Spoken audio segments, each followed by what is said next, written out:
जय श्री कृष्णा दोस्तों, नेहा को हॉरर स्टोरी में आपका स्वागत है। तो हमारी आज की स्टोरी है बेंगलुरु के रहने वाले राजेश की। ये कहानी हमें राजेश ने खुद भेजा है। इस कहानी में भूत प्रेत का अनुभव राजेश ने खुद किया है। राजेश कहता है कि जब मैं बेंगलुरु में किसी दूसरे कमरे में किराए पर रहता था, तब उस बिल्डिंग में जाते समय रास्ते पे एक ब्रिज है। कहा जाता है कि वह ब्रिज पे बहुत से लोगों ने आत्महत्या कर ली थी और वहाँ आत्माओं का संचार है। अक्सर उस ब्रिज पर रात में लोगों को काले साए दिखते थे या लोगों के घूमने की टहलने की आवाज़ें सुनाई देती थी। ये सब अक्सर उस ब्रिज पे हमेशा रात में 12 बजे के बाद होता था।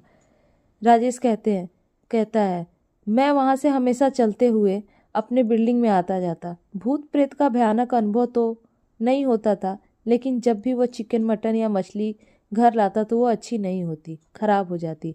इसलिए उसने उस दुकान वालों से जाकर झगड़ा किया कि वे उसे खराब मांस मछली देते हैं, लेकिन वहाँ के सारे कस्टमर बोलने लगे कि वहाँ अच्छी मांस मछली मिलती है। उसे लगा कि शायद वह दुकानदार उसे ही खराब मांस मछली दे रहा है, इसलिए उसने उससे झगड़ा की थी। फिर दुकानदार ने उससे पूछा कि वह कहाँ रहता है। जब उसने अपनी बिल्डिंग का नाम बताया तो वह पूछने लगा, दुकानदार, क्या आप ब्रिज से चलते मांस मछली घर लेके जाते हैं? राजेश ने कहा, हाँ सर, वहाँ जाने वाले बहुत से कस्टमर हमें यही कंप्लेन कर रहे हैं। ब्रिज में भूत मांस पर नज़र डालकर उसे खराब कर देते हैं सर। उनकी बात सुनकर राजेश को और गुस्सा आया और उसने दूसरी दुकान से मांस मछली खरीदनी शुरू कर दी।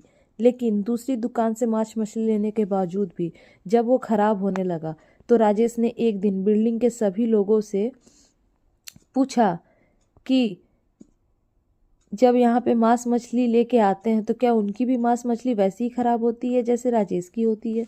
तो बिल्डिंग के सभी सदस्यों ने कहा कि हाँ, जब भी वो ब्रिज से चलते हुए मीट मछली लेकर आते हैं तो वो खराब हो जाती है। और बिल्डिंग के लोगों ने उससे कहा कि वह मांस लेके उस ब्रिज से चलकर ना आए, गाड़ी लेकर आए। मैं राजेश ने वैसा ही किया। तब से उसकी मांस मछली ठीक रहने लगी, खराब नहीं हुई।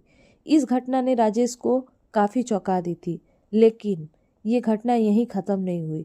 इसके बाद एक रात करीब 12 बजे जब राजेश अकेला उस ब्रिज से वापस लौट रहा था तो अचानक से उसे हंसती हुई कुछ लोगों की आवाज़ सुनाई दी। राजेश को ऐसा लगा कि ब्रिज पे बहुत सारे लोग टहल रहे हैं।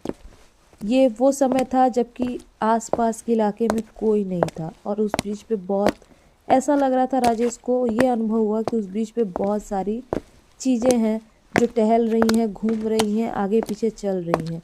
जब राजेश ने मुड़ के देखा तो पीछे गुप्त अंधेरा और सुनसान ब्रिज था और कुछ भी नहीं। राजेश को हंसी की भी आवाज़ सुनाई दी।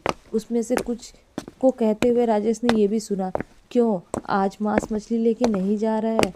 एक बार तो राजेश को ऐसा अनुभव हुआ जैसे कि कोई उसे पीछे से आकर एकदम धक्का देने ही वाला था कि राजेश पीछे मुड़ के देखता है और बच जाता किसी भी तरह।